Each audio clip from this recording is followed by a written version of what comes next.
Hello everyone, সবাই কেমন আছেন? তো প্রায় অনেকটা দিন পর আমি ভিডিও দিচ্ছি আবার। তার একটাই কারণ, আরসিবি চ্যাম্পিয়ন হয়েছে। তো এই সাইকেলগুলো দেখানোর একটাই কারণ যে এই যে সাইকেলটা দেখছেন না ছোট, তো এটা আরসিবির লোগো দেওয়া আর বিরাট কোহলি, যশ দেওয়াল এবং রজত পাতিদারের অটোগ্রাফ দেওয়া সাইকেল। তো এটা আমার হাজব্যান্ডের একটা শখ। তো এই সাইকেলটা বিশেষত নিয়ে আসা আমাদের দেখানোর জন্য যে আরসিবি যে মেন যে বিরাট কোহলি, রজত পাতিদার এবং তাদের যে অটোগ্রাফ আছে, তো ভীষণ ভালো লাগছে এটা দেখে। আর তার থেকে বেশি ভালো লাগছে যে এবারে আরসিবি চ্যাম্পিয়ন হয়েছে তার জন্য। তো আপনাদের সবার কেমন লাগলো প্লিজ জানাবেন কমেন্ট করে। আর বলি, আমাকে অনেকেই প্রশ্ন করে যে তুমি একজন মেয়ে হিসাবে এত ক্রিকেট বিরাট কোহলি তার কারণ, তো তুমি ক্রিকেট সম্পর্কে কতটা বোঝো? তো তাদের বলতে চাই যে যতটুকু বুঝলে একটা মানুষ ভেতর থেকে আনন্দ অনুভব করে, ঠিক আমি ততটুকুই বুঝি, তার থেকে বেশি না। আর বেশি না বোঝাই ভালো, কারণ এখন দিনকাল যা পড়েই আছে। তো এটা তাদেরকেই বলতে চাই যে যে দেশে সোফিয়া কুরেশির মতো লেফটেন্যান্ট কর্নেল আছে, তো এখানে মেয়েদের শুধু ক্রিকেট নিয়ে প্রশ্ন করাই বৃথা। তো যাই হোক, ভীষণভাবে আনন্দ পাচ্ছি আজ যে 18 বছর পরে এই দিনটা এসছে যারা আরসিবি ফ্যান তাদের জীবনে। শুধু আরসিবি না, গোটা দেশ সত্যি তাই বিরাট কোহলির হাতে এই কাপটা দেখার জন্য হয়তো অপেক্ষাই করছিল। যা আইপিএলের প্রত্যেকটা টিম বিরাট কোহলিকে শুভেচ্ছা বার্তাই জানিয়েছে।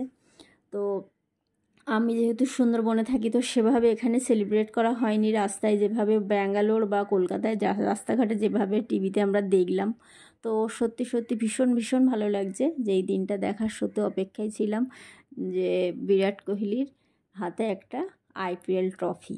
তো মোটামুটি ওনার সব ট্রফি হয়তো পাওয়াই হয়ে গেছে, শুধু এটাই বাকি ছিল। তো আজ খুব ভালো লাগছে। তো আপনাদের কেমন লাগলো কমেন্ট করে জানাবেন। আর আমি তো অনেক দিন প্রায় ভিডিও দিই না, তো আজ মনে হলো ভিডিও করার ইচ্ছে, তো সেটাই তার জন্য করলাম। কারণ আমি যবে থেকে ভিডিও করা শুরু করেছি, হয়তো এই পৃথিবীতে বহু বহু বহু কন্টেন্ট ক্রিয়েটার, ইউটিউবার মানে আমার মতো না পাত্তা পাই একজন মানুষ হয়তো সেখানে জায়গা করতেই পারবে নাকি ঠিক নেই। তো যাই হোক, চ্যানেলটা অনেক দিন আগে খোলা ছিল, তো মনে হলো যে ভিডিওটা দিই। আর ওই সাইকেলের ফটোটা আমি অনেক দিন আগেই তুলে রেখেছিলাম, আর মনে মনে ভেবে রেখেছিলাম যে যদি আরসিবি চ্যাম্পিয়ন হয় তাহলে এই ভিডিওটা আপলোড করব। তা এই ভিডিওটা আপলোড করতে পেরে সত্যি ভালো লাগছে। তো আপনাদের কেমন লাগলো পুরো ভিডিওটা প্লিজ কমেন্ট করে জানাবেন। আর ভালো লাগলে লাইক, শেয়ার এবং সাবস্ক্রাইব করতে ভুলবেন না। সবাই পাশে থাকলে হয়তো আমি পরবর্তীকালে আরও ভিডিও দিতে পারবো।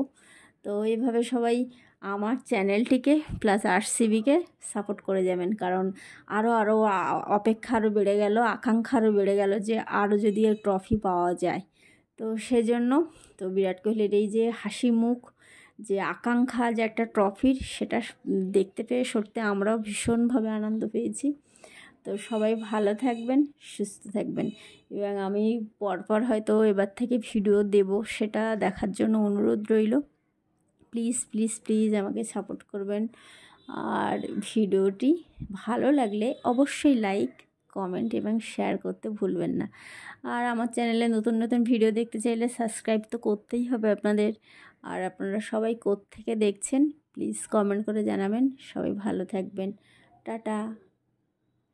তো Virat Kohli hip hip hurray, RCB champion, RCB champion, RCB hip hip hurray, Virat Kohli hip hip hurray, tata.